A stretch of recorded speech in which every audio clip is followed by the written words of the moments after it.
రక్షణని నువ్వు పొందితే చాలు. ఆ సిలువలో ఉన్న విలువలు నువ్వు గమనిస్తే చాలు. ఆ సిలువిచ్చే ఆశీర్వాదాలను పొందితే చాలు. ఆ సిలువలో ప్రభు శ్రమ పడుతున్నాడు కదా, సిలువలో యేసయ్య శ్రమ పడుతున్నాడు కదా, ఆ శ్రమలను నువ్వు ధ్యానం చేసుకుంటూ ఇది నా కోసమే, ఇది నీ కోసమే. హల్లెలూయా. అది అది అది అది తెలుసుకుంటే చాలు. ప్రభు ఎవరి కోసం నీ శ్రమ పడదు, ఎవరి కోసం నీ గాయపరచబడింది, ఎవరి కోసం అవమానపరచబడింది, ఎవరి కోసము యేసయ్య ఇన్ని బాధలు పడింది, ఎవరి కోసము దాదాపు 6 గంటల సమయం, 9 గంటల నుండి 3 గంటల వరకు ఆకాశానికి మధ్యగా సిలువ వేయబడ్డాడు. ఎవరి కోసము, ఎవరి కోసము? అది నీ కోసము, నా కోసం, నా కోసమే, నా కోసమే, నా రక్షణార్థం కోసమే, పాపినైన నన్ను పరలోక రాజ్యం చేర్చడం కోసమే, నా పాపము మరకలు తీసివేయడం కోసమే, నన్ను పరిశుద్ధుడుగా మార్చడం కోసమే. ఎవరి కోసరం? నీ కోసరము, నా కోసరము. ఆ మహామహుడు, మహోన్నతుడు, ఆ పరిశుద్ధుడైన దేవుడు, ఆయన ఆ సిలువలో ఆ సిలువలో యేసయ్య వేలాడుతూ ఇప్పుడు నా వైపు చూస్తూ ఉన్నాడు, ఇప్పుడు నా వైపు చూస్తూ ఉన్నాడు. ఆ సిలువ ప్రేమను నా వైపు మళ్ళిస్తూ ఉన్నాడు, ఆ సిలువ ప్రేమను నీ వైపు మళ్ళిస్తూ ఉన్నాడు. ఇదిగో ఆ మోముపైన ఎర్రని రక్తపు సారలు, ఆ ప్రక్కలో బలము, ఆ చేతులలో శీలలు, ఆ కాళ్ళలో శీలలు, ఆ తలపైన ముళ్ళ కిరీటం, ఆ ఆకారం ఒకసారి గుర్తు చేసుకోండి. మీరందరూ కళ్ళు మూసుకోండి దయచేసి. ఎవరు కూడా డిస్టర్బ్ కావద్దు. అందరూ కళ్ళు మూసుకొని యేసుక్రీస్తు ప్రభువారు ఆ సిలువలో వేలాడుతూ నీ వైపే చూస్తున్నాడు, నీ వైపే చూస్తున్నాడు. నిజంగా సిలువ దర్శనం నీకు కలిగితే ఇది నిజమైన గుడ్ ఫ్రైడే, ఇది నిజమైన గుడ్ ఫ్రైడే. ఈ సిలువ దర్శనం రోజు, ఈ సిలువ దర్శనం నీకు కలగాల. ఆ సిలువలో ఉన్న యేసయ్య నీ వైపు చూడాలా. ఆ సిలువలో ఉన్న యేసయ్య నీతో మాట్లాడుతూ ఉన్నాడు. ఆ సిలువలో ఉన్న యేసయ్య 7 మాటలు నీ కోసమే పలికాడు, నా కోసమే పలికాడు. హల్లెలూయా.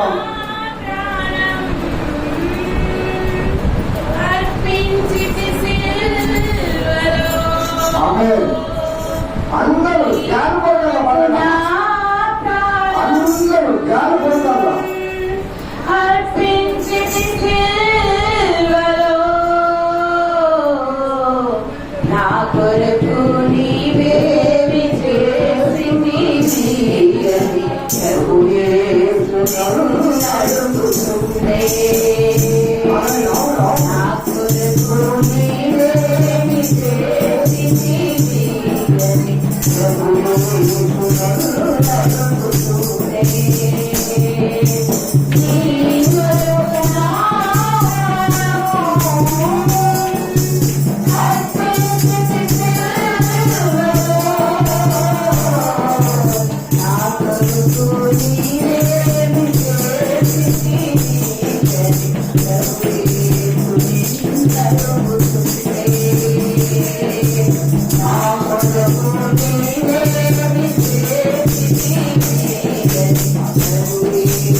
నీ కొరకు నా ప్రాణము.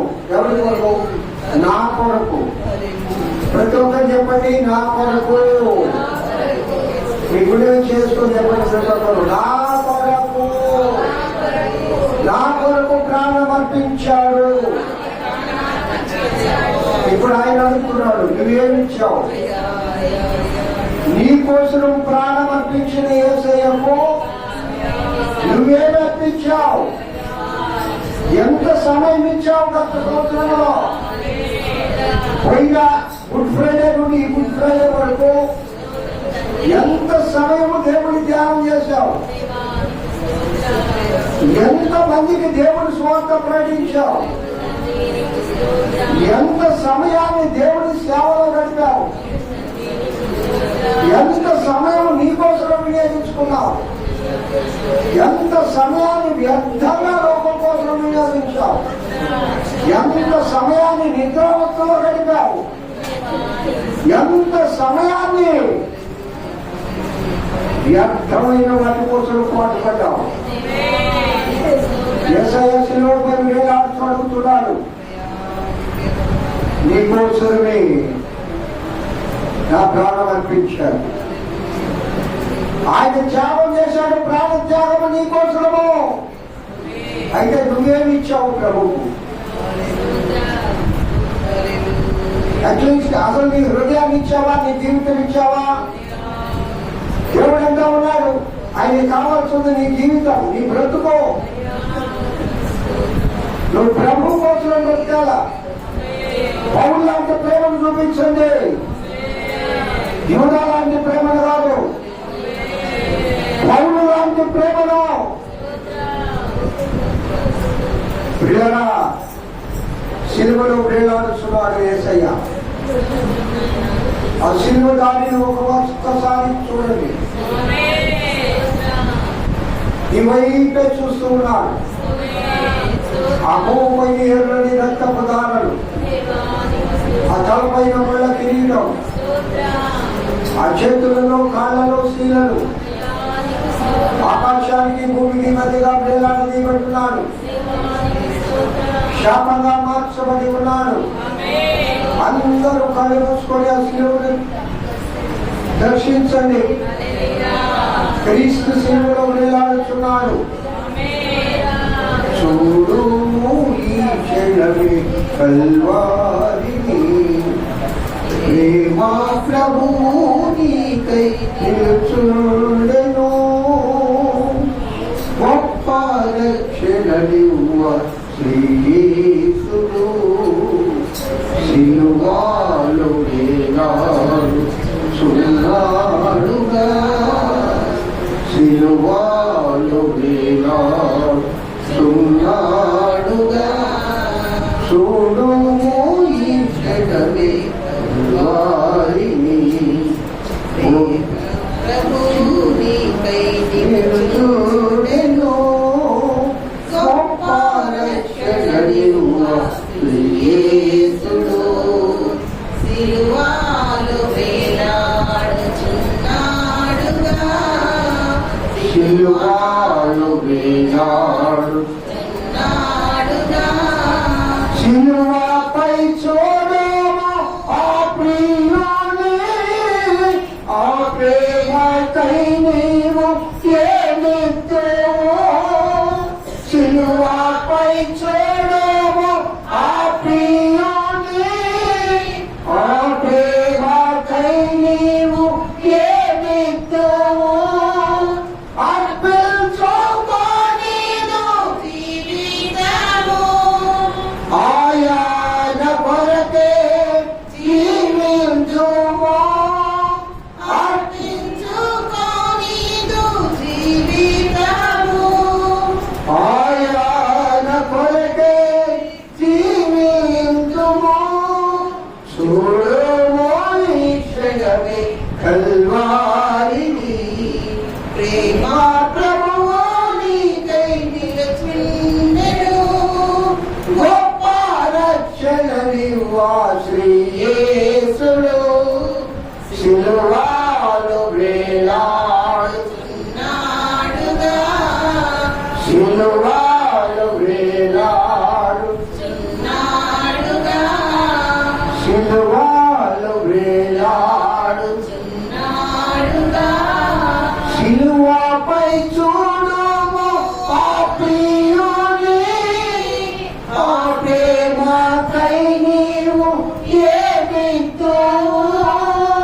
సిలువపై చూడుము ఆ ప్రియుని, ఆ ప్రేమకై నీవు ఏమిచ్చావు.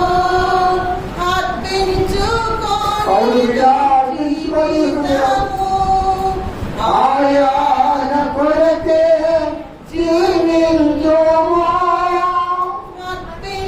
అర్పించుకోనీదు జీవితము, ఆయన కొరకే జీవించుము.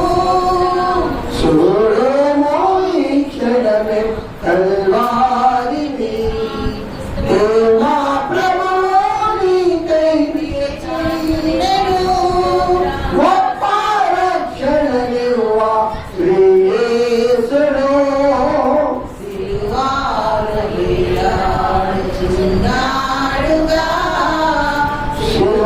సిలువలో వేలాడుచున్నాడుగా, సిలువలో వేలాడుచున్నాడుగా. మనలాను ధనవంతులు చేయను, దారిద్రుడాయను. ఆ ప్రభు అవును ప్రియులారా, మనలాను ధనవంతులుగా చేయను, దారిద్రుడాయను నా ప్రభు రక్తము కాచెను పాపులకై, Yes. అర్పించుకోనీదు జీవితము, రక్తము కాచెను పాపులకై, అర్పించుకొని జీవితము. చూడుము ఈ క్షణమే కల్వారిని, ప్రేమ ప్రభువు నీకై నిలుచుండెను, గొప్ప రక్షణనివ్వ శ్రీయేసుడు, సిలువలో వేలాడుచున్నాడుగా, సిలువలో సిలువలో వేలాడుచున్నాడు. అవును బిడ్డ, గొప్ప రక్షణ ఇవ్వడానికి యేసయ్య సిలువలో వేలాడుతున్నాడు. ఆయన అంటున్నాడు కదా, నా కొరకు ప్రేమిస్తావు, నీ హృదయాన్ని అర్పించుకో, నీ జీవితాన్ని అర్పించుకో, నీవు నాకు కావాలమ్మా అంటున్నాడు. నా ప్రియ సహోదరి, నా ప్రియ సహోదరుడా, నీవు నాకు కావాలి, నీ బ్రతుకు నాకు కావాలి, నీ హృదయం నాకు కావాలి.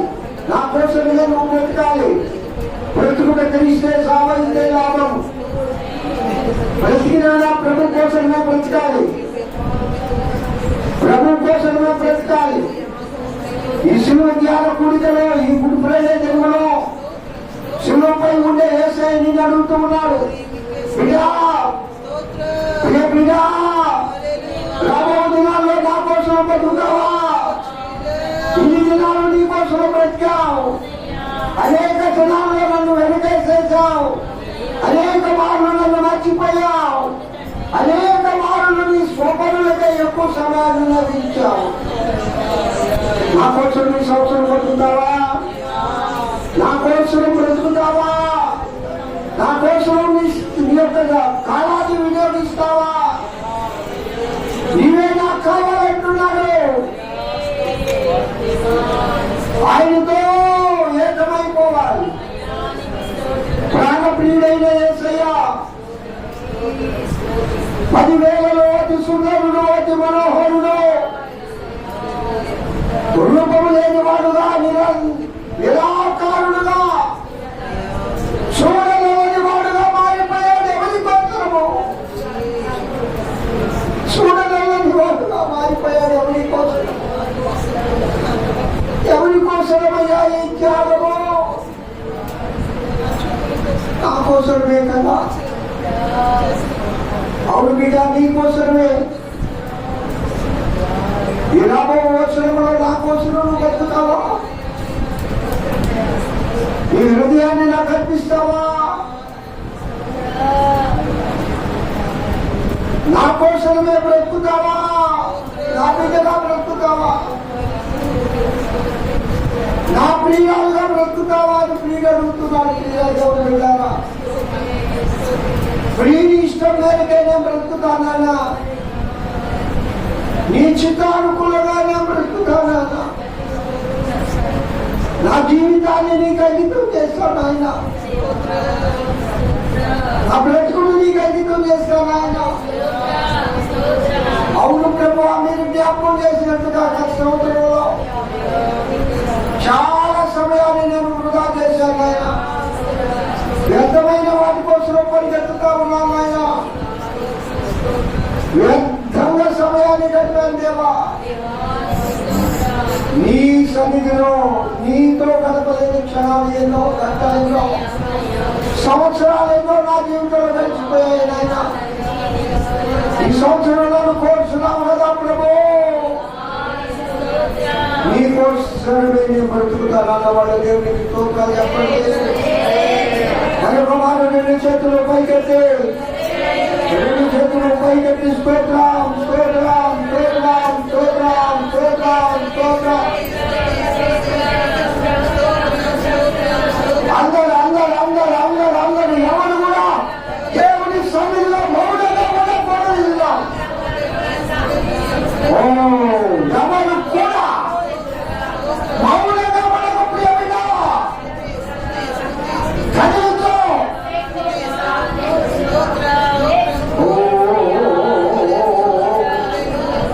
మౌనంగా ఉండవద్దు. శిలంపై వేలాడుతున్న యేసయ్య అడుగుతున్నాడు, నీ ప్రారంభించావా అని అడగలేదు. ఆయనే నీకు ప్రారంభించాడు.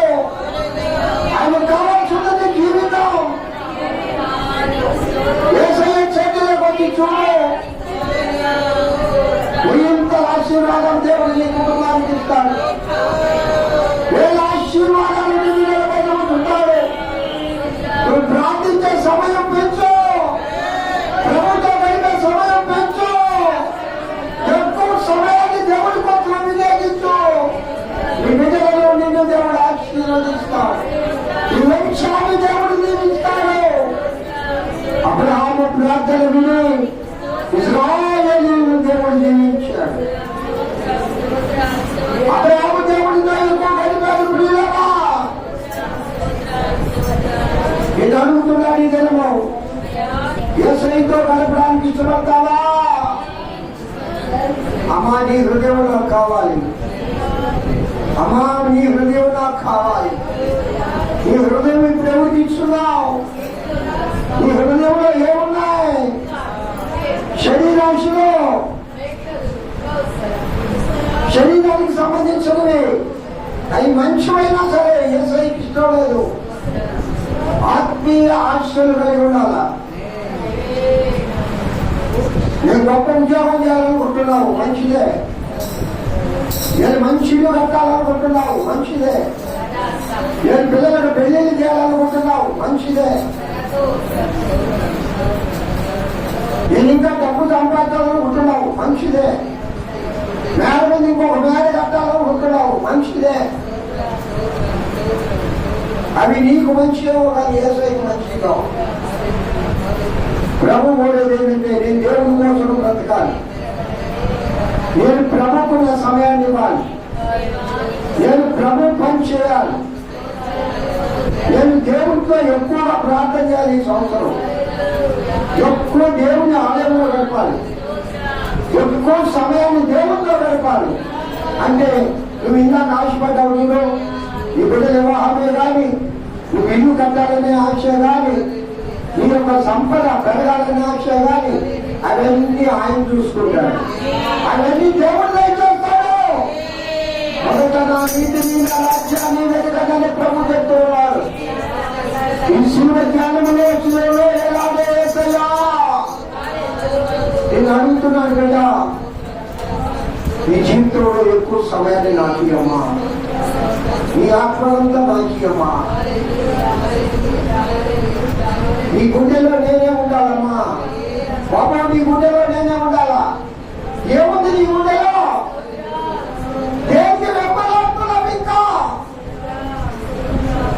దేనికోసం ఆరాటపడుతున్నావు? యేసయ్య అంటున్నాడు, నీకోసం నాకు ప్రార్థించాను కదా, నువ్వు నాకేమిస్తావు? నీకోసం నేను నిందలు పొందాను కదా, నీకోసం నా మోపేరు ఉండి వేయించుకున్నాను కదా, నువ్వు నాకేమిస్తావు? నీకోసం కాళ్ళ చేతలో శీలను కొట్టించుకుంటున్నాను కదా, నువ్వు నాకేమిస్తావు? నీకోసమే తలపైన ముళ్ళ కిరీటం పెట్టారు కదా, నువ్వు నాకేమిస్తావు? నీకోసమే నా పక్కల బలంతో పొడిచారు కదా, నీవు నాకేమిస్తావు? నీకోసమే ఏదైనా చేయబడుతున్నారు కదా. యేసు, నువ్వు దేవుని కుమారుడు అయితే దిగి రాస్తున్నారు కదా. నేను దిగి వచ్చేవాడినే, కానీ నీకోసం శిలువపై వేలాడాను. నీకోసమే నిందలు భరించా. నీకోసమే నా పరిశుద్ధ రక్తాన్ని కాచా. నీ రక్షణ అర్థమే కదా మీరా. నీ జీవితం నాకు ఇవ్వలేవా? నీ ఆత్మను నాకు ఇవ్వలేవా? నా కోసం నువ్వు బ్రతికలేవా? నా కోసం నువ్వు జీవించలేవా? లోక సంబంధమైన శరీరాశలు వదులుకోలేవా? ఇంకా ఏం తొట్టిపోతున్నావు? ఎంత సంవత్సరం అంతా ఏ టెంపు తిరిగావు? ఏ ఆశీర్వాదంలో కొట్టి పెట్టావు? ఏ సైన్యం కాదని ఎంత సమయాన్ని వ్యర్థంగా గడిపావు? ప్రభు పిలుస్తున్నా నిలబడినట్లుగా ఎన్నిసార్లు యాచనలు చేశావు? నిర్లక్ష్యమనే సాతాను వెంబడి ఎన్నిసార్లు నడిచావు? సాతాను ఆశలు తీర్చావు కానీ యేసయ్య ఆశలు తీర్చలేదు. కానీ ఆయన అంటున్నాడు, నేను నీకోసమే, ఎవరి కోసమా కాదు, నీకోసమే. నేను నీకోసమే నా పరిశుద్ధ రక్తాన్ని కాదు, నీకోసమే నీ కోసమే దెబ్బలు కొట్టబడ్డారు, నీ కోసమే హేళన చేయబడ్డారు, నీ కోసమే. యేసయ్య అంటున్నాడు, నీ కోసమే, నా కోసమే. శిలువలో వేలాడే యేసయ్య అడుగుతున్నాడు ఇతను ఒక ప్రశ్న, ప్రియమిల్లారా, నీ కోసమే ఈ సంవత్సర కాలంలో యేసయ్యకి ఏమిస్తావు? ఎంత సమయాన్ని ఇవ్వదలుచుకున్నావు? ఎంత సమయం ప్రార్థించదలుచుకున్నావు? ఎక్కడైతే పోగొట్టుకున్నావో ఆత్మీయతను అక్కడే తిరిగి పొందుకోవాలి. ఆత్మీయతలను అభివృద్ధి చెందాలి. ఆయన కోరుకునేది నువ్వు ఆయన బిడ్డగా జీవించాలని.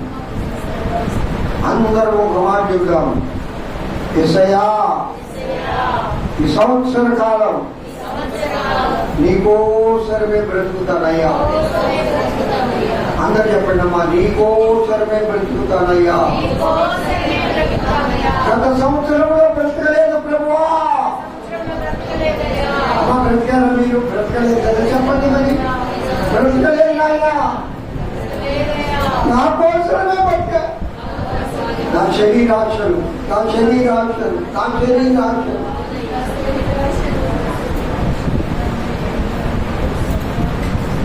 ఆత్మీయ ఆత్మీయ ఆత్మీయ సత్యాలను వెనకేశారు ఆయన. యేసయ్యా యేసయ్యా యేసయ్యా యేసయ్యా, ఈ దినము నాతో మాట్లాడావు నాయన. సిలువలో వేలాడుతూ నీవు నాకేమిస్తావు? ఆయన అడిగే ప్రశ్నకి సమాధానం చెప్పండి. ఆయన అడిగే ప్రశ్నకి సమాధానం చెప్పండి. నీవు నాకేమిస్తావు? ఆయన అడుగుతున్నాడు, నీ బ్రతుకు కావాలి. నువ్వు ఆయన కోసం బ్రతకాలని అడుగుతున్నాడు అంతే. నీ ధనము, నీ ఆస్తులు, నీ బంగారము ఏం మళ్ళీ ఆయనకో. నీ హృదయంలో ఇంత చోటిస్తే చాలు. నీ హృదయంలో ఇంత చోటిస్తే చాలు. ఇంతకాలం ఎంతగా లోకం కోసం బతికావు. ఇప్పుడు దేవుడి కోసం బ్రతుకు. బ్రతుకు తెలిస్తే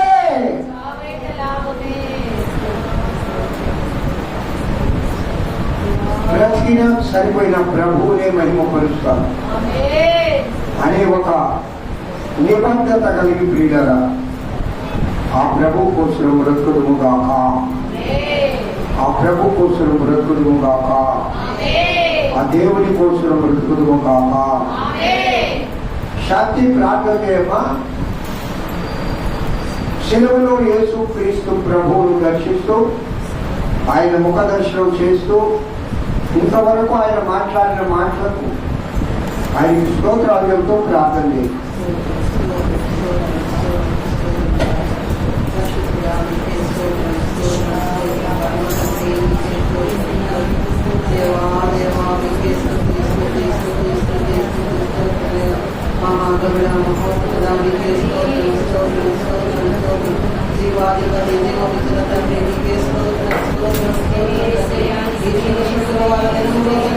ఆ సంఘం అంతటినీ కూర్చి తండ్రి ప్రభా, ఇక నామమును స్తుతించడానికి తండ్రి ప్రభా, మీరు మా కోసము తండ్రి ప్రభా, నాడు తండ్రి ప్రభా 2026 సంవత్సరాల క్రితం తండ్రి ప్రభా, నాయన మీరు తండ్రి ప్రభా సిలువ యాగం చేసి మాకు రక్షణ భాగ్యాన్ని కలుగు చేయడానికి తండ్రి ప్రభా, సిలువలో తండ్రి ప్రభా మా కోసము, నా కోసము తండ్రి ప్రభా యాగం అయిపోయిన మా తండ్రి మీ అవ్వల రక్తాన్ని తండ్రి ఎవరయ్యా 33 సంవత్సరాలకు తండ్రి ప్రభా నాయన బలిగొట్టారయ్యా.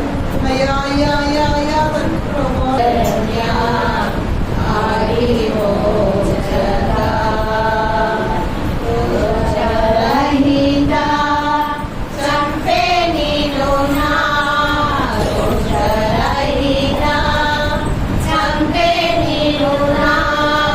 దోషమే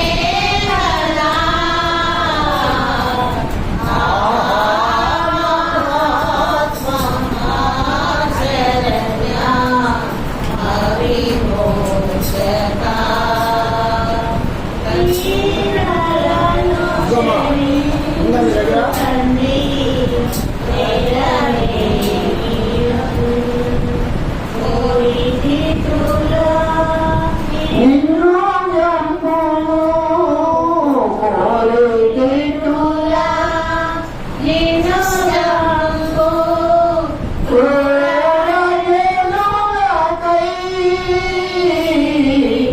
ఆత్మ ఆశరణ్య ఆవేమో శరక. మొదటి మాటలు చదవడమ్మా. నేను చెప్పిన వారు లూకా సువార్త 3వ అధ్యాయం 34వ వచనం. రేనాంజలి చదువుతల్లి. లూకా సువార్త 3వ అధ్యాయము 34వ వచనం.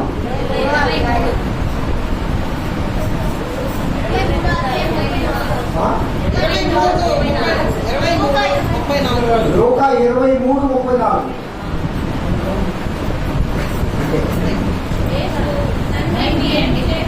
రేనాంజలి చదువు. చెప్పిన వాళ్ళు అలర్ట్ గా ఉండండి. అందరూ అలర్ట్ గా ఉండండి. ఎప్పుడు ఎవరు చెప్తారో తెలియదు. యేసు తండ్రి మీరేమి చేస్తున్నారో మీరెరుగు కనుక వీరిని క్షమించమని చెప్పాను. ఆమె దేవతమ్మ రాయడం వచ్చింది. ఈ సమయాన్ని తీసుకో. ఇక్కడ ఒక ఫ్రూట్ పెట్టేదమ్మా. అది కాదు, ఇంకో ఫ్రూట్ ఉండేదా?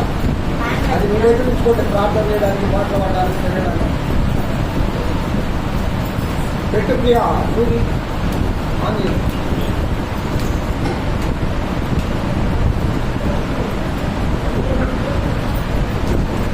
దేవుని నామానికి స్తోత్రాలు. మీ అందరికీ వందనాలు. చిన్న ప్రార్థన చేస్తున్నాం. స్తోత్రం స్తోత్రం స్తోత్రం స్తోత్రం స్తుతి స్తుతి స్తుతి స్తుతి స్తుతి స్తుతి స్తుతి స్తుతి పరిశుద్ధాత్మ దేవానికి స్తోత్రం నాయనా. పరిశుద్ధుడా పరిశుద్ధుడా మహోన్నతుడా సర్వోన్నతుడా జీవము గల దేవా జీవాధిపతి నీకు స్తోత్రం స్తోత్రం స్తోత్రం స్తోత్రం తండ్రి. మా గొప్ప యేసయ్యా నీకు స్తోత్రం స్తోత్రం స్తోత్రం స్తోత్రం నాయనా.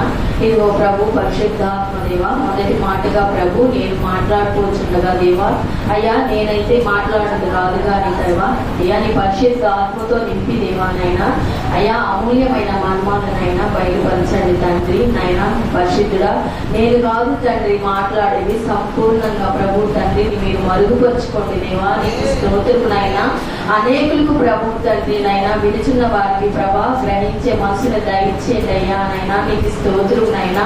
ఇదిగో ప్రభు నైనా నేనే కాదు మిగతా నైనా 7 మాటలు మాట్లాడుతున్న బిడ్డలు కూడా జ్ఞాపకం చేసుకోండి అయ్యా. ప్రతి ఒక్కరిని ప్రభా నైనా నీ నామంలో బలపరిచి అయ్యా అక్కడ నిలబెట్టుకొని మీరే మాట్లాడమని పరిశుద్ధాత్మదేవా నీకే మహిమా ఘనత ప్రభావాలు పొందుకోమని యేసయ్య ద్వారా అడిగి వేడుకుంటున్నాను తండ్రి. మొదటి మాటగా 23వ లూకాసు వార్త 23వ అధ్యాయము 34వ వచనము కొద్దిగా చదవగలుగుతారు. యేసు తండ్రి మీరేమి చేయించున్నారో మీరు ఎరుగున కనుక వీరిని క్షమించమని చెప్పాను. వారు ఆయన వస్త్రములు చాలు చాలు.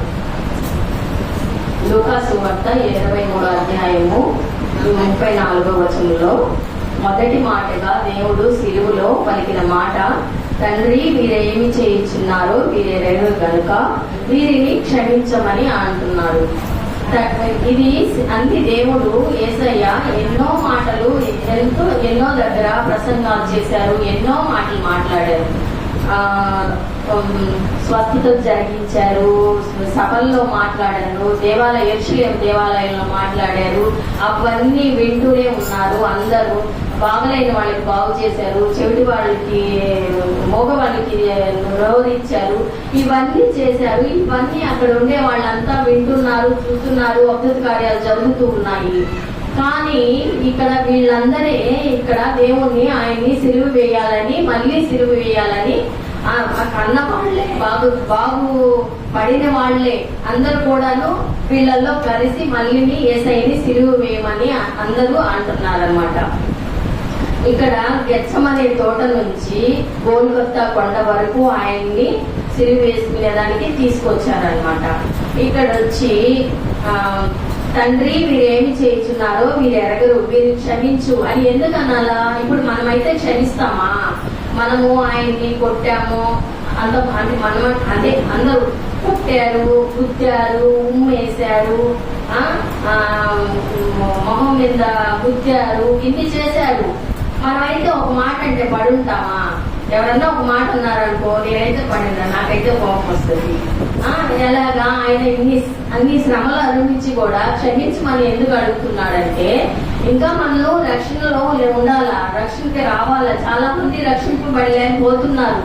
వాళ్ళందరి గురించి ఇంకా అయ్యా ఇన్ని చేస్తున్నారు, వీళ్ళు ఇంత ఘోరం చేస్తున్నారు, ఇన్ని అలసాట్లు పెడుతున్నారు, కానీ తండ్రి వీళ్ళని క్షమించమని అడుగుతున్నారు. ఎందుకు అట్లా అడుగుతున్నారంటే, ఇంకా మనం చాలా మార్పు రావాలా, మనలో ఇంకా చాలా మార్పు రావాలా.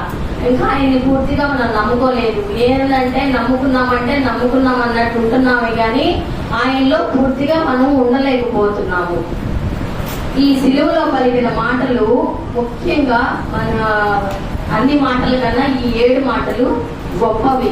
ఇది మన రక్షణ కోసము యేసయ్య సిలువలో పలికాడు. ఆ సిలువలో ఆయన బలి అవ్వకపోతే మనకు రక్షణ అనేది ఉండేది కాదు. మనం అలాగే ఉండేవాళ్ళం అనమాట, హింసింపబడతా అట్లా ఉండేవాళ్ళం, మనకు మారు మనసు లేదు. ఇప్పుడు ఏంటంటే ఆయన సిలువ ధ్యానంలో 7 మాటలు పలికాడు. ఆ మాటలను బట్టి మనకి రక్షణలోకి వస్తున్నాము. ఏంది దేవుడు ఆ రోజు ఆ యేసయ్య ఆ రోజు అన్ని అలసాట్లు పడారు, యేసయ్య అలసాట్లు పడారు. మనకి ఎన్ని అలసాట్లు ఉంటాయో, మనకి ఎన్ని ఇబ్బందులు ఉంటాయో, మనం మారాలా, ఈ పని చేయటం మంచిది కాదు అని ఇప్పుడు మనం అనుకుంటామా లేదా? ఇప్పుడు అనుకుంటాం, ఆ మాట కంపల్సరీ అనుకుంటాం. నాకైతే భయం వేస్తుంది. ఏంటంటే ఏదన్నా పని చేయాలన్నా, ఏదన్నా తప్పు చేయాలన్నా కానీ నాకైతే భయం వేస్తుంది. ఎవరన్నా అన్నా, ఒక మాట అన్నా కానీ వెంటనే నేను ఇదైపోతా. నేను ఎందుకు మాట్లాడాను సారీ అని నేను మనసులో నేనే చెప్పుకుంటా. ఇవన్నీ మనలో ఉన్నాయి. ఇంకా ఇప్పుడు నేను ఒక నడేశాను అన్న తర్వాత ఆ మనసులో నా పశ్చాత్తాపం లేకపోతే మన మనుషులమే కాదు. అసలు పశ్చాత్తాపం అనేది ఉండాలా, మనలో మనసులో మనం మార్పు రావాలా. ఇంత కొద్దిగే కాదు. ఇప్పుడే ఈ సిలువ ధ్యానాల కూడికల్లో 40 రోజులు చాలా మంది మనం వస్తున్నాము. చాలా సంగతులు మన పాస్టర్ గారు చెప్తున్నారు, మనం వింటున్నాము కదా, అందరూ వస్తున్నాము. చాలా డెవలప్ అయ్యాం మనం దేవుళ్ళు. ఇంకా మనము దేవుళ్ళో ఉన్నామంటే ఆయన కోసం మనము బ్రతకాల. ఇన్ని సంవత్సరాలు మన కోసం మనం బ్రతికాము. ఇప్పుడు ఈ లోకంలో భయంకరంగా ఉన్నాయి రోజులు, ఘోరంగా ఉన్నాయి. ఈ రోజు ఉన్న మళ్ళీ రేపు ఉండట్లేదు. నాకైతే అదైతే భయం వేస్తుంది. ఏంటంటే ఈ రోజు ఇటు చూసిన వాళ్ళు అట్లా ఉండట్లేదు. ఏం చేస్తాయ్యా అని చెప్పేసి నేను చాలా వరకు అయితే ఇదైపోయాను అనమాట. ఇది శాశ్వతం కాదు ఈ లోకము. నేను పుట్టుకతోనే నేను అన్ని రాలేదు. మా అమ్మవాళ్ళు అసలు పచ్చి హిందువు, నేను శుక్రవారము వేస్తవారము అన్ని చేస్తున్నా కానీ నన్ను దేవుడు ఎవరు చెప్పలేదు. నేను మా ఆయన్ని చేసుకున్న తర్వాత నాకై నేనే దేవుణ్ణి నమ్ముకున్నాను. నాకెవరు ఇట్లా నమ్ముకోవాలా, ఈయన యేసయ్యని నాకు ఎవరు చెప్పలేదు, నేనే నమ్ముకున్నా. అప్పటి నుంచి కూడా నా సమస్యలు ఏమొచ్చినా కానీ నేను దేవుని దగ్గరే కొడుకుంటా. మీకు తెలుసు, నాకు అభాషలు 7 నెలలకు అభాషలు అయిపోయాయి, మీ అందరికీ తెలుసు. నేనైతే దేవుని దగ్గర ప్రార్థన చేసుకున్నా, అయ్యా నాకు 9 నెలల బిడ్డలు కావాలా, నాకు 7 నెలలకు అభాషలు అయిపోతున్నాయి, నాకు 9 నెలల బిడ్డలు నాకు కావాలని నేను ప్రార్థన చేసినప్పుడు ప్రియా సన్ని వీళ్ళిద్దరు వచ్చి 9 నెలలకే పుట్టారు. సన్ని బాగలేనప్పుడు 24 గంటల కడుపులో వచ్చినప్పుడు నేను వాళ్ళ గురించి ప్రార్థన చేశాను. నేను ప్రియాకి బాగలేకుండా వచ్చినప్పుడు, అంటే అమ్మాయికి కొద్దిగా నెమ్ముగా ఉండేది కదా, ఆ పిల్ల పడుకున్నప్పుడు కాళ్ళ కాడ చేతులు పడుకొని ఉంటా, ఎప్పుడో సోమలకి వెళ్ళిపోతా చేసుకున్నా. అంటే నేను గొప్పని కాదు, నాకు యేసయ్య అంటే అంత ఇష్టం, నేను అలాగే ఉండేదాన్ని. కానీ కొంతకాలం తర్వాత సన్ని చనిపోయిన తర్వాత నేను దేవునికి కొద్దిగా దూరం అయిపోయినా. నాకు ఒకసారి హెచ్చరించారు, అంటే నాకు చెప్తా ఉంటారు. నేను అప్పుడు కూడా దేవుడి దగ్గరికి పోకుండా ఉండటం కానీ ప్రతిరోజు నేను మా చర్చికి వెళ్ళి సాయంత్రం పూట నేను 24 రోజులో 2.5 గంట మీకు దశభాగ్యం ఇవ్వాలని నేను అప్పుడు నిర్ణయించుకున్నా. నిర్ణయించుకున్నప్పుడు నేను రోజు చర్చికి పోతా ఉన్నప్పుడు సడన్ గా సన్ని ఇట్లా అయిపోయినప్పుడు నేను రోజు చర్చికి వస్తున్నాను కదా, రోజు ప్రార్థన చేస్తున్నాను కదా, మరి ఎందుకు నా జీవితంలో ఎట్లా జరిగిందని నేను కొన్ని రోజులు దేవుడు వదిలేసిన తర్వాత నాకు యేసయ్యని గుర్తు చేశాడు దేవుడు.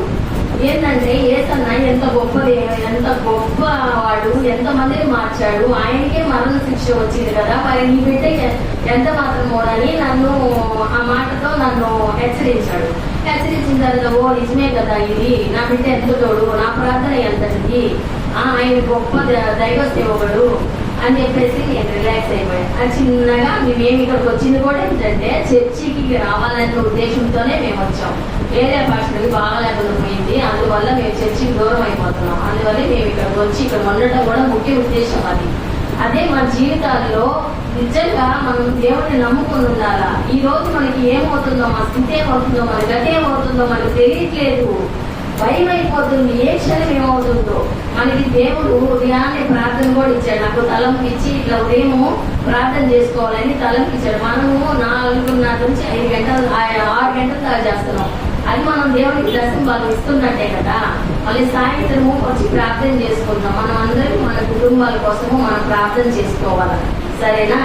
అది లూకాసు వార్త 23-24 వచనంలో తండ్రి మీరు ఏం చేయించున్నారో మీరు ఎదురు కనుక మీరు క్షమించము అనేది చెప్పాడు. సిలువలో చెప్తున్నారు కదా యేసయ్య.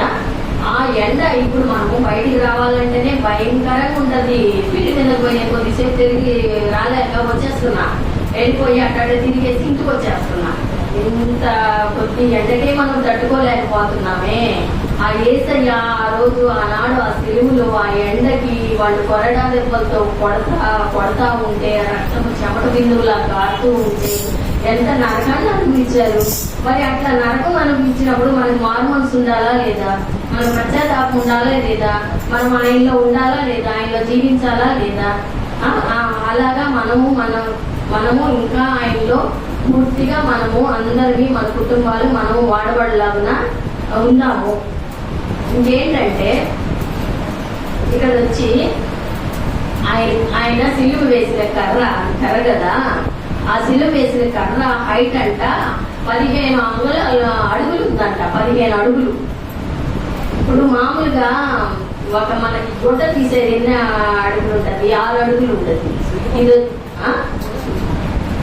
అదే పొడవు వచ్చి 15 అడుగులు ఉంది.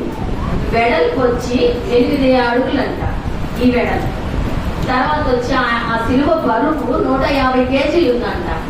ఆ సిలువ బరువు అంటే 150 కేజీలు అంటే మోయగలుగుతాడా? ఆయన పక్క తీసుకొస్తా ఆ కొరడలతో కొట్టి ఆ రక్తం అంతా కింద కాలిపోతా ఉంటే మోయగలుగుతామా? ఇప్పుడు నేనే బండి తిరిగి 10 కేజీలు బియ్యం తీసుకురాలేకపోతున్నా. మరి ఆ రోజు మన కోసము యేసయ్య ఎంత త్యాగం చేశాడు. తర్వాత వచ్చి శీలలంట 8 అంగుళాలు ఉంటాయంట. ఆ శీలలు 8 అంగుళాలు. ఆ శీలలు అరిచేతుల్లో కాదు కొట్టింది. ఎక్కడ కొట్టారు మీకు తెలుసా? అరిచేతుల్లో కొట్టలేదంట. మీకు ఇక్కడ భాగంలో ఈ భాగంలో కొట్టాడన్న శీలలు. అంటే ఇదైతే జారకుండా ఉంటుందని, ఇక్కడైతే జారిపోద్దని చెప్పేసి, అంటే జారిపోతే కిందకి పడిపోతారు కదా, అట్లా జారకుండా ఆయన సిలువలోనే శ్రమ అనుభవించాలని చెప్పేసి ఇక్కడ కొట్టారంట శీలలు. అది 8 అంగుళాలు ఉంటాయంట. ఆయన దాహం అని 17 గంటలు ఆయన దాహం అని అన్నారంట. 17 గంటల్లో ఏమిచ్చారు? చిరకనిచ్చారు. నీరేమి ఇవ్వలేదు. 17 గంటలు. ఇప్పుడు మనం ఊరికి ఒకరో సేపు అక్కడి నుంచి ఇక్కడికి వచ్చిన తర్వాత ఎన్ని నీళ్లు తాగుతామా? ఎన్నిసార్లు తాగుతామా?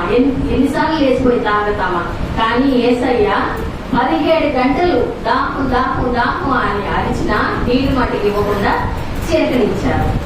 ఆయన వచ్చి యేసుక్రీస్తు ఆయనకి ఎన్ని దెబ్బలు కొట్టారు తెలుసా? 5480 దెబ్బలు కొట్టాడంట ఆయన్ని. ఒక దెబ్బ మనం ఒంటి మీద పడితేనే తిరగమనిపోతాం మనం కదా. మరి అన్ని దెబ్బలు కొట్టుకుంటే ఆ శరీరం ఎట్టుంటది చెప్పండి? మొద్దైపోయి ఉంటుంది. కానీ అంత బాధను కూడా ఆయన ఓర్చుకున్నాడు. కానీ 150 దెబ్బలు ఆయన శరీరంలోకి వెళ్ళి అట్లా గుచ్చుకొని వస్తున్నాయి అన్నమాట. కొరడ కొట్టినప్పుడు ఆ కొరడకి ముందు అవి కమ్ములు ఉంటాయి కదా, ఆ కమ్ములు ఇట్లా శరీరానికి వేసినప్పుడు ఇట్లా గుచ్చుకొని వస్తుంది. అక్కడ శరీరం అంతా చీల్చుకొని వస్తుంది అనమాట. కండంతా చీల్చుకొని 150 దెబ్బలు ఆ విధంగా శరీరం లోతుకి వెళ్ళాయంట. శిరస్సు పైన ముళ్ళ కిరీటము పెట్టారు కదా, అది ఆ శిరస్సు పైన ముళ్ళ కిరీటము 15 ముళ్ళు ఉంటాయంట ఆ కిరీటానికి. 15 ముళ్ళు. ఆ ముళ్ళు ఆ లోపలికి ఇట్లా దించినప్పుడు ఎట్లా ఉంటుంది? మనకి ఏదన్నా కొద్దిగా ఏదైనా హెల్మెట్ కొద్దిగా ఇరుగ్గా పెట్టుకుంటేనే మన తలకి ఎంత నొప్పిగా ఉంటుంది. కానీ ఆయనకి 15 ముళ్ళు ఉన్నాయంట ఆ కిరీటానికి. ఆ తల మీద అట్లా గుచ్చారు. గుచ్చినా కానీ ఆయన మన కోసము ఓర్చుకొని ఉన్నాడు. ఆయన రక్తము 6.5 లీటరు కింద పోయిందంట. 6.5 లీటర్ అంటే రక్తము నీరు కలిపి మొత్తం ఆయన శరీరం నుంచి బయటికి వచ్చేసేసింది. ఈ విధంగా యేసుక్రీస్తుని వాళ్ళు సిలువ వేయటం జరిగింది. ఈ సిలువ గురించి, ఈ సిలువ వల్ల మనము సిలువ ఇది శుభ శుక్రవారం అంటే మంచి శుక్రవారమే. ఈ సిలువ వేసిన దాని వల్ల మనకు రక్షణ వచ్చింది. ఈ సిలువ కానీ మనం వేయకుండా చేసి ప్రభు అనుమతించుకోవాలంటే మనం అంటే మొదలులాగే ఉండిపోయేవాళ్ళం. ఇప్పుడు మనము ఆయన గురించి తెలుసుకొని ఆయన గురించి మనము ఈ విధంగా మనము యేసయ్య ఆ రోజు మన కోసం శ్రమలు పడ్డాడు కదా, మనం ఇంకా మారకపోతే మన జీవితాలు ఏమవుతాయి, మన బతుకులు ఏమవుతాయి అని చెప్పేసి మనం ఇప్పుడు బాధపడుతూ ఉన్నాము కదా. ఆ విధంగా మనం అందరినీ దేవుణ్ణి నమ్ముకొని ఇంకా పూర్తిగా ఇప్పుడు చాలా వరకు దేవుణ్ణి అంటే ఎందుకంటే భయం అయిపోయింది మనకి ఏ రోజు ఏముంటుందో, ఏ రోజు ఏమొస్తుందో, మన శరీరంలో ఏ అవయం బాగాలేకపోతుందో. నాకైతే అదే భయం అమ్మ. ఎందుకంటే మా భయంకరంగా క్యాన్సర్ అది ఇది ఏదేదో హార్ట్ అటాక్లు ఇవన్నీ వస్తూ ఉన్నాయి. ఈ భయంకరమైన దినాల్లో మమ్మల్ని అందరినీ కాపాడండి. మా కుటుంబానికి అంటే మనము వాళ్ళు చనిపోక తప్పదు కాదని చెప్పట్లేదు. కానీ ఈ లోపల మనం దేవుడిని తెలుసుకొని దేవుడికి దగ్గర ఈ దేవుళ్ళలో ఉండాలిగా. మనము ఇట్లా దేవుళ్ళలో లేకుండా మనం చనిపోతే మనం వెళ్ళిపోతాము, నరకానికి పోతాం. అట్లా కాకుండా మనము యేసయ్య మన కోసం ఎన్ని శ్రమలు అనిపించిన తర్వాత కూడా మనము ఇంకా మారు మనసు పొందలేకుండా పశ్చాత్తాపడకుండా ఉంటే మనకి ఇంకా అసలు మనకు వేస్ట్. సరేనా? మన బ్రతుకులే వేస్ట్. బ్రతికి ఉండడమే వేస్ట్. మనము అందరం కలిసి దేవుని ఇంకా నాకు చాలా నేను నేర్చుకున్నాను. కానీ దేవుడు ఏదైతే ప్రేరేపించి ఎన్ని మాటలు మాట్లాడాలని సిలువలో అంటే నేనైతే చాలా ప్రిపేర్ అయ్యా. బాబాయ్కి చెప్పిన రోజు నుంచి చాలా వరకు ప్రిపేర్ అయ్యా. యేసయ్య నేను మాట్లాడాలని చాలా ప్రిపేర్ అయినప్పుడు. కానీ ఇక్కడ నిలబడి మాట్లాడాలంటే ఆయన ఎంతసేపు టైం ఇస్తాడో అంతవరకే మనం మాట్లాడదాం, కానీ ఎక్కువ మాట్లాడలేము. ఈ కొద్ది మాటల్లో దేవుడు దీవించగలనా, ఇంకా దేవుళ్ళు బలంగా వాడాలా, నేనే కదా మనందరం వాడాలని ఈ కొద్ది మాటలు నేను ముగిస్తూ దేవునికి వందనాలు, దేవునికి స్తోత్రాలు, మీ అందరికి వందనాలు.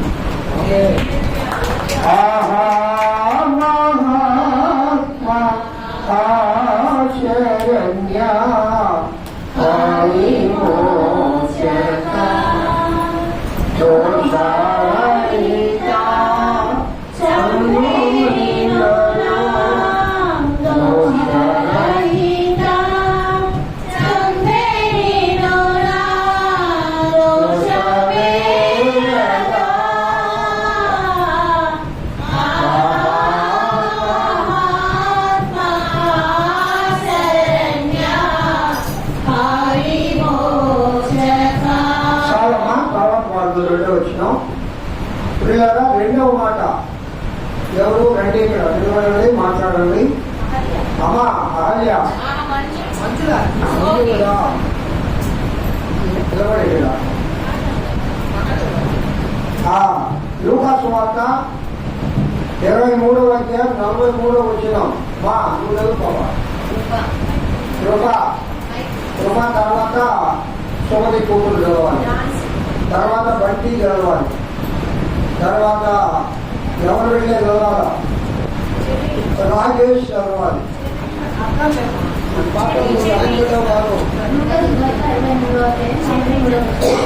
అందుకు ఆయన వారితో, నేను మీకు నాతో కూడా పరదేశంలో ఉండు అని నిశ్చయంగా నీతో చెప్పుచున్నాను. మళ్ళా చదువు. మీరు వినాలా? అందరూ ఒకసారి చూడండి.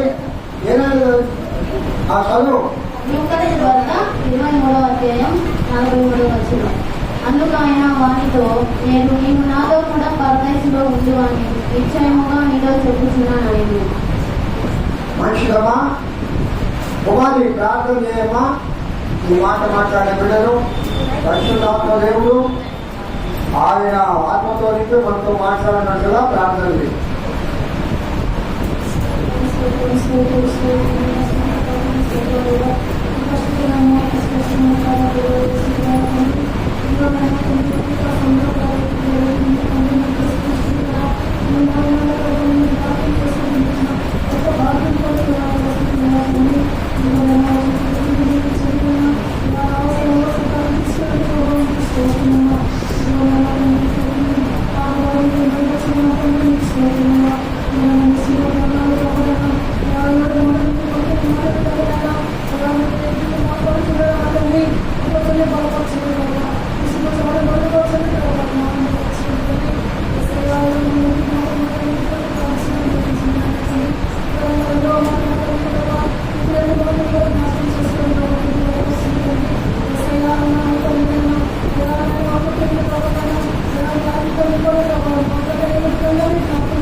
నీవు నాతో పరదేశునా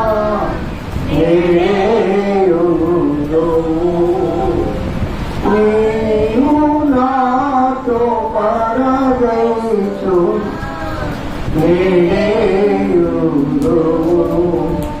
అవనులా ఇటు పలికి అవనులా ఇటు పలికి పాపిగా స్థితి మహాత్మ ఆశరణ్య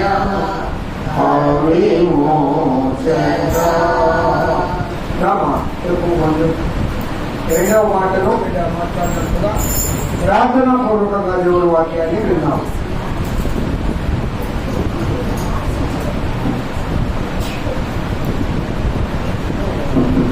సమయించిన దేవాదేవుని వందనాలు. సర్వంతటికి శుభశుక్రవార శుభాకాంక్షలు తెలియజేస్తున్నాను. మొట్టమొదటిగా ఒక చిన్న ప్రార్థన చేసుకున్నాం. మమ్మల్ని మిగిలిగా ప్రేమించిన మా ప్రేమ కళ్ళొచ్చింది. ఎస్ఐ మీ నామాన్ని బట్టి మీకు ఎనలేని వందనాలు, స్థుతులు, స్తోత్రాలు. ఆయన లోకంలో ఎంతో మందికి లేని గొప్ప భాగ్యాన్ని ఆయన నాకు ఈ కుటుంబం అంతటికి నేను మా సంఘం అంతటికి నేను ఈ రీతిగా మీరు దయచేసినందుకు మీకు వందనాలు. ఈ రీతిగానైనా మీ నామం నేనైనా మీ ప్రసన్నతను మేము మా సన్నిధులు అనుభవించాం. ఆయన ఆరాధనలో మాతో ఏదైతే మాట్లాడాలనుకున్నామో ఆయన ప్రతి ఒక్కరిని మీరు గద్దించి మాట్లాడడానికి వందనాలు, స్థుతులు, స్తోత్రాలు చెల్లించుకుంటూ చెప్పబో నాతో మీ సన్నిధితో నుంచి నీ గౌరవగా వాడుకోమని నైనా ఏదైతే జ్ఞానం లేదనైనా మీ జ్ఞానంతో నింపి మాతో ఏదైతే మీరు మాట్లాడాలనుకుంటున్నారో తెలియపరచుకొని శ్రేణమైన అడిగి వేడుకున్నాం తండ్రి. యేసు శిలువలో పడుతున్న రెండవ మాట లూకాసు వార్త 23:43 చదువుకున్నాము. నేడు నీవు నాతో కూడా పరదేశంలో ఉందని నిశ్చయముగా నీతో చెప్పుచున్నాను. ఇప్పుడు మొదటగా మనము ఈ మాట చెప్పుకునే ద్వారా అది రోమా సామ్రాజ్యంలో ఉన్న కామన్ శిక్ష అన్నమాట, సిలువ వేయడం. అంటే మొదటగా యేసయ్యకు మాత్రమే కాదు సిలువ వేయడం జరిగినది. యేసయ్యకు ముందు చాలా మందికి సిలువ వేశారు శిక్ష. తర్వాత యేసయ్య తర్వాత కూడా చాలా మందికి ఈ సిలువ శిక్ష అనేది జరిగింది. కానీ మనము యేసయ్య గురించి ఎందుకు మాట్లాడుకుంటున్నాము? యేసయ్యతో పాటు ఇద్దరు దొంగలు కూడా అక్కడ వేశారు. అంటే ఈ శిక్ష అనేది ఆ రోమా సామ్రాజ్యంలో భయంకరమైన పాపాలు, ఘోరాలు, నేరాలు చేసిన తప్పు చేసిన వాళ్ళకే యేసయ్య శిక్ష ఇది సిలువ మరణం.